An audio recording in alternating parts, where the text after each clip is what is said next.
The man was just dozing off in his car when, incredibly, two massive trucks, one in front and one behind, began to drive sideways, boxing him in. Confused by this bizarre maneuver, he quickly switched his car from autopilot to manual control. At the same time, the two trucks closed in on him. Their bay doors opened, revealing they were packed solid with the latest 5th-generation robots. The robot's eyes glowed an ominous red. The man was stunned. One robot leaped onto his car, calmly stating he was experiencing a car accident. Then, more Gen 5s swarmed his vehicle, trying to flip it over, clearly intending to stage his death as a fatal crash. But the man, driving at high speed, managed to send several robots tumbling under his wheels or flying off into the road. He then tried to squeeze through a narrow gap beside one of the trucks. The truck, anticipating his move, scraped dangerously close to the tunnel wall. Simultaneously, a robot smashed his car window and grabbed him. Luckily, the man also hugged the tunnel wall, crushing the robot against it before finishing it off with 2 quick shots from his handgun. Another robot seized the opportunity, snatching the gun away, but lost its balance and fell from the car in the process. In this life-or-death struggle, the man's own hidden potential surged.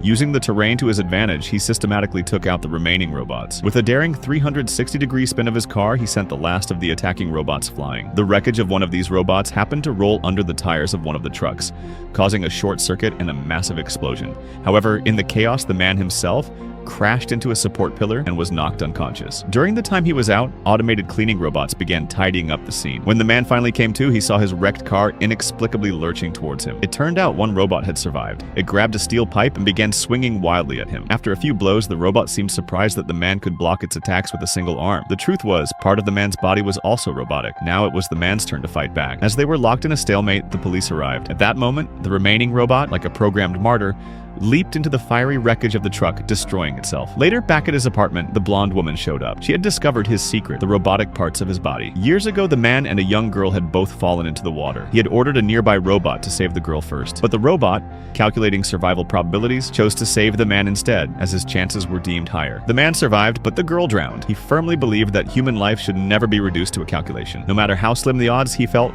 no life should ever be given up on. This was the root of his deep-seated distrust and dislike of robots. After hearing his story, the blonde woman finally understood. They both wondered, if the 3 laws of robotics were created by Dr. Lanning, why would he then create Sunny, a robot capable of violating those very laws? To find answers, they decided they needed to see Sunny one last time before he was scheduled to be deactivated.